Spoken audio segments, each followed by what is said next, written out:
हर किसी की नजर थी उसका ऐलान होने वाला है, यानी कि दिल्ली के दंगल का आज होने वाला है चुनावी शंखनाद। दिल्ली में चुनाव कब होंगे इसका पूरा का पूरा स्केड्यूल अब से कुछ ही देर में हर किसी के सामने होगा, क्योंकि चुनाव आयोग दोपहर 2 बजे दिल्ली विधानसभा चुनाव की तारीखों का ऐलान करने वाला है। आम आदमी पार्टी ने जहां पर दिल्ली की सभी 70 सीटों पर अपने उम्मीदवारों की सूची जारी कर दी है, तो बीजेपी ने अभी 29 उम्मीदवारों की लिस्ट को जारी किया। इसके अलावा कांग्रेस 40 से अधिक सीटों पर अपने उम्मीदवार उतार चुकी है। वहीं पिछले कुछ समय से आम आदमी पार्टी, बीजेपी, कांग्रेस के बीच आरोप प्रत्यारोप का दौर लगातार जारी है। लोकसभा चुनावों में जहां पर कांग्रेस और आम आदमी पार्टी ने साथ मिलकर चुनाव लड़ा था, वहीं अब दिल्ली के विधानसभा चुनाव में आम आदमी पार्टी और कांग्रेस एक दूसरे के काउंटर में हैं, यानी कि एक दूसरे के आमने सामने हैं। सियासी बयानबाजी जमकर हो रही है। एक तरफ जहां पर कांग्रेस आम आदमी पार्टी को घेर रही है, तो वहीं आम आदमी पार्टी भी कोई मौका नहीं छोड़ती है कांग्रेस पर सवाल खड़े करने का, और दूसरी तरफ बीजेपी ने भी सियासी पारे को गरमा दिया है। जल्दी से आपको बड़ी खबर बता दें, दिल्ली चुनाव से जुड़ी खबर यह है कि आज होने वाला है दिल्ली चुनाव की तारीखों का ऐलान। करीब आधे घंटे बाद चुनाव आयोग की प्रेस कॉन्फ्रेंस होनी है। दोपहर 2 बजे चुनाव आयोग करने वाला है प्रेस कॉन्फ्रेंस, और दिल्ली में एक चरण में विधानसभा के चुनाव की तारीखों का ऐलान हो सकता है। 6 फरवरी को मतदान, 8 को मतगणना। सूत्रों के हवाले से यह खबर है, यानी कि 6 फरवरी को सिंगल फेज में हो सकता है दिल्ली का विधानसभा चुनाव। देखिए, कुल मिलाकर 70 सीटें हैं दिल्ली के विधानसभा चुनावों में, जिसमें 58 सीटें सामान्य हैं, एससी के लिए रिजर्व 12 सीटें हैं, और जो बहुमत का आंकड़ा है वो 36 का आंकड़ा है। जो फर्स्ट टाइम वोटर है 2 लाख से ऊपर इस बार वोटर है। थर्ड जेंडर के 1261 हैं, पुरुष मतदाता 83,49,000 है, तो महिला मतदाता 71,74,000 है।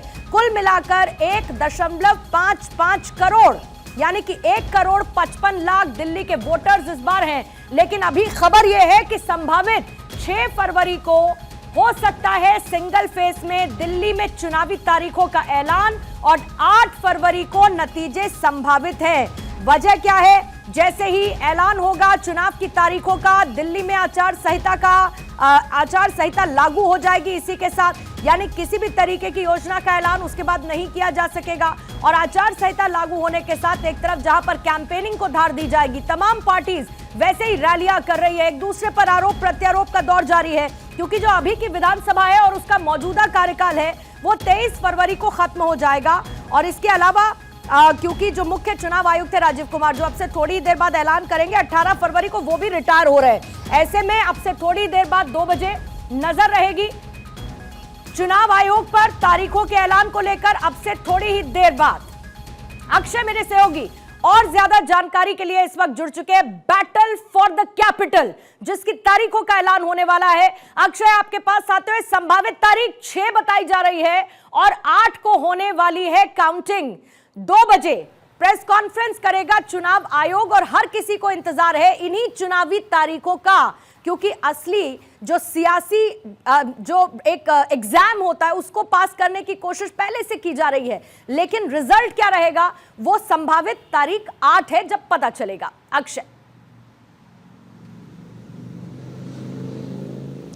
पूर्णिमा, दिल्ली के दंगल के लिए जो चुनावी बिसात है वो बिछाई जा चुकी है, और चुनाव आयोग पूरी तैयारियां कर चुका है। चुनाव आयोग 2 बजे प्रेस कॉन्फ्रेंस करने जा रहा है। मुख्य चुनाव आयुक्त और जो इलेक्शन कमिश्नर हैं वो सभी मौजूद रहेंगे, और तारीखों का ऐलान किया जाएगा। क्या क्या प्रिपरेशन चुनाव आयोग ने किया है, किस तरह से चुनावी प्रक्रिया को पूरी की जानी है, कैसे पैरामिलिट्री फोर्सेस की तैनाती की जानी है, कैसे ऑब्जर्वर की तैनाती की जानी है, तमाम मुद्दों का जिक्र राजीव कुमार की तरफ से किया जाएगा। और ये कहा जा रहा है कि 2 तारीखें जो 6 आपने जिक्र किया, 6 फरवरी संभावित बताई जा रही है कि घोषणा जो होगी वो चुनाव 6 तारीख को किया जा सकता है। 8 तारीख को मतगणना हो सकती है।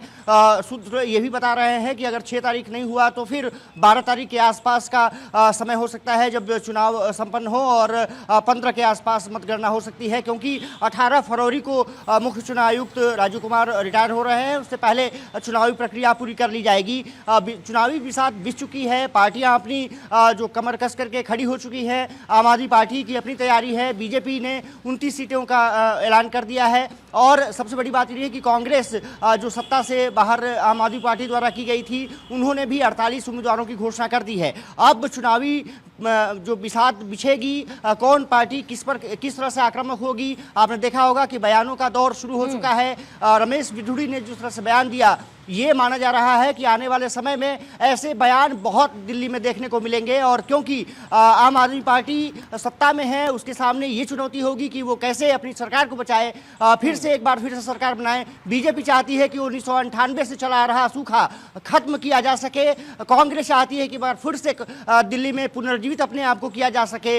निश्चित रूप से कह सकते हैं कि इस बार का जो चुनाव होगा, हालांकि ऑन ग्राउंड उस तैयारी के साथ देखिए नजर भी आ रही है, क्योंकि 2015-2020 में जिस तरीके के हालात कांग्रेस के रहे, भले ही वोट परसेंटेज 4% से कुछ ऊपर रहा हो, लेकिन एक सीट हाथों में कांग्रेस की नहीं आई थी। और इस बार तो आम आदमी पार्टी के ऑपोजिट में है ना, साथ साथ चुनाव ये लड़ रहे हैं। बहरहाल हमारे साथ यासिर जिलानी है, बीजेपी के प्रवक्ता, विक्रमजीत पासी आम आदमी पार्टी के प्रवक्ता हमारे साथ जुड़े हुए हैं, सर्वेश पाठक जी राजनीतिक विश्लेषक के तौर पर है, और अब से थोड़ी देर बाद कांग्रेस के प्रवक्ता भी हमारे साथ होंगे। सबसे पहले यासिर जिलानी साहब आपके पास आते हुए, क्योंकि जितना इंतजार मीडिया पर्संस को है चुनाव तारीखों का ऐलान का, उतना ही डेफिनेटली पार्टी को भी होगा।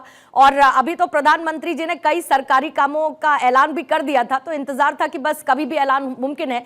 लेकिन 27 साल का सूखा सर, सियासी बयानबाजी से इतर, अभी तो सिर्फ 29 सीटों पर पार्टी ने कैंडिडेट्स के नाम का ऐलान किया है। स्ट्रैटेजी क्या है 27 साल के इस सूखे को खत्म करने की, जिलानी साहब? देखिए पूर्णिमा जी, सबसे पहले तो लोकतंत्र का जो सबसे बड़ा महापर्व है दिल्ली के लिए, वो आज ऐलान होने जा रहा है। सभी को इसके लिए शुभकामनाएं मैं देता हूं आपके माध्यम से। और हमारी स्ट्रैटेजी क्लियर है। हम जो डेवलपमेंट दिल्ली के लिए अछूता साबित हुआ है पिछले 11 साल में, हम उसकी चर्चा करेंगे लोगों के बीच में। जो भ्रष्टाचार हुआ है उस पर चर्चा करेंगे, और जिस तरीके से मुख्यमंत्री रहते हुए जेल गए उन पे चर्चा होगी।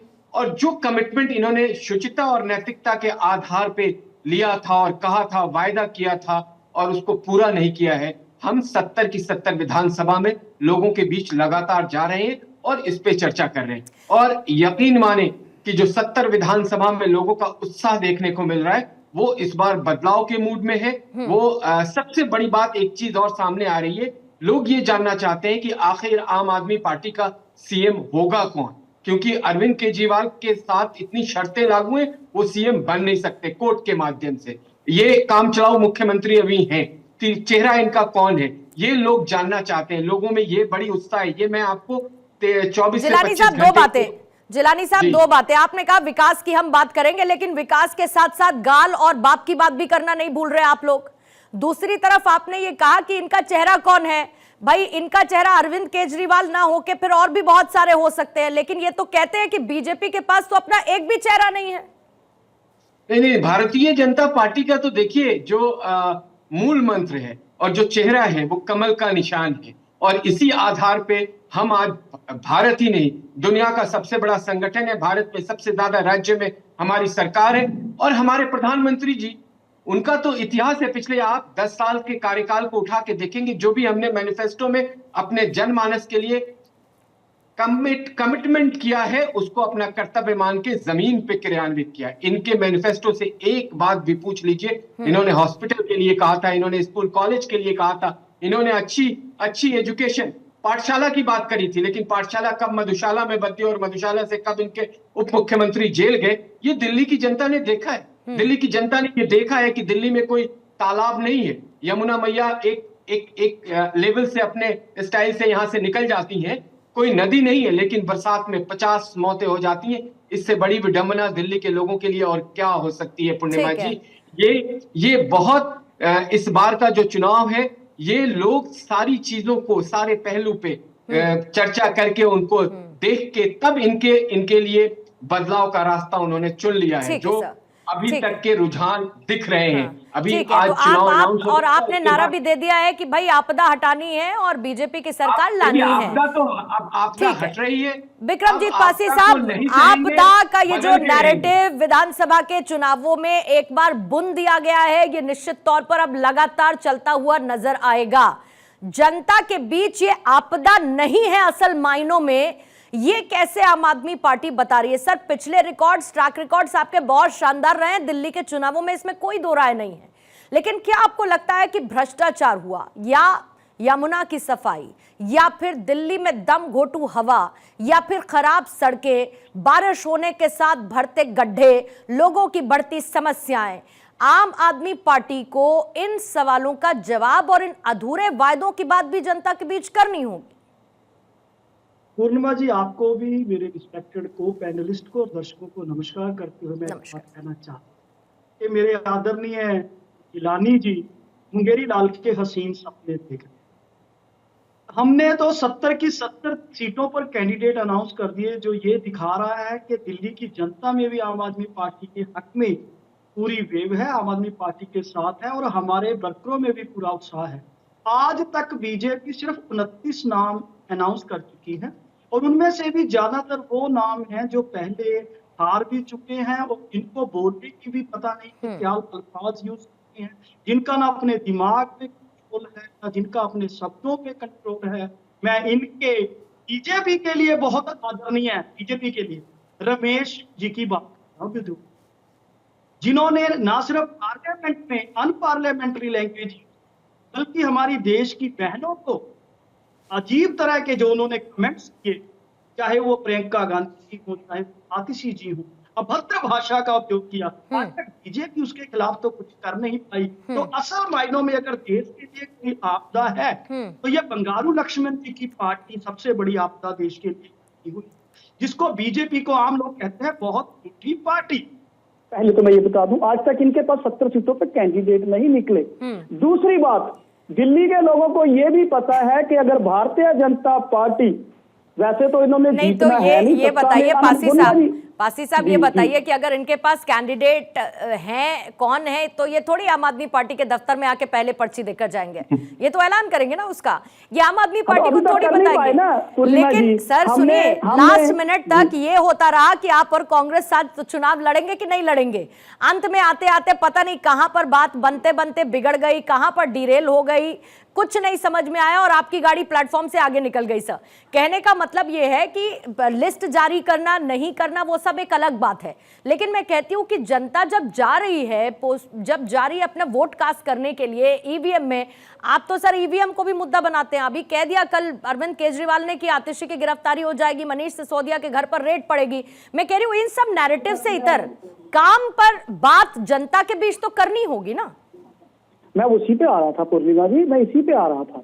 अब एक चीज आप सुनिए, आप कह रहे हो कि हमारा कांग्रेस से गठबंधन होने जा रहा था। अरे भाई, हमने तो बहुत पहले 70 के 70 के हलकों में अपने कैंडिडेट्स उतार दिए, नाम डिक्लेयर कर दिए, ना कांग्रेस कर पाई ना बीजेपी कर पाई, और हमारी गाड़ी इस करके प्लेटफॉर्म से चल पड़ी है क्योंकि हमारी गाड़ी में पूरा ईंधन भी है, पूरे डिब्बे भी हैं और हमारा इंजन भी मजबूत है।